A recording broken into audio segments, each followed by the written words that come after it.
तर हे मांजर आहे ना आमच्या दरवाजाच्या बाजूला रात्र, आज सकाळ झाली, पूर्ण दिवस गेला आणि आत्ता जे मांजर आहे ना मी बघितले तर तिथं 2 मांजरं हिला कवर करून बसलेले आहेत आणि ही घाबरून त्यांना उठत नव्हती. ते दोन्ही मांजरं होते आणि हिला अजिबात हलून देत नव्हते आणि ही घाबरून तिथंच बसली होती.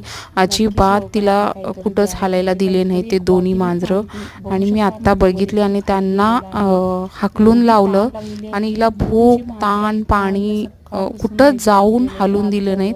मीटरच्या वरती बसली होती आणि ते दोघं पण तिथंच जागा केले होते बसायला आणि त्यांना पळवलं आणि हिला घेतलं. तर हिला खूप ताण लागलेली होती. मला वाटलं भूक लागली असेल म्हणून प्रसाद गेलेला आहे तिला दूध आणायला, पाकिटं दुधाचं. तर मी तोपर्यंत हिला दम पडत नव्हतं. ती माझ्या कपड्यांना वगैरे चाटत होती कशालाही. मला वाटलं हिला तहान लागली म्हणून मी पाणी दिलं. आता बघा पाणी पिऊन किती शांत मस्त तिला छान वाटत आहे, थोडंसं कम्फर्टेबल वाटत आहे इथं. कारण त्या दोघांमुळे ही खूप घाबरलेली होती. आता थोडं रिलॅक्स झालेली आहे, घरात फिरत आहे जरा इकडं तिकडं. तर मला प्रचंड भीती वाटते मांजराची आणि बिलकुल मांजर माझ्या घरामध्ये वगैरे नाही. खूपच मला मांजराचे केस वगैरे आवडत नाहीत. तर प्रसाद बघा आता दूध आणून दिलेलं आहे तिला.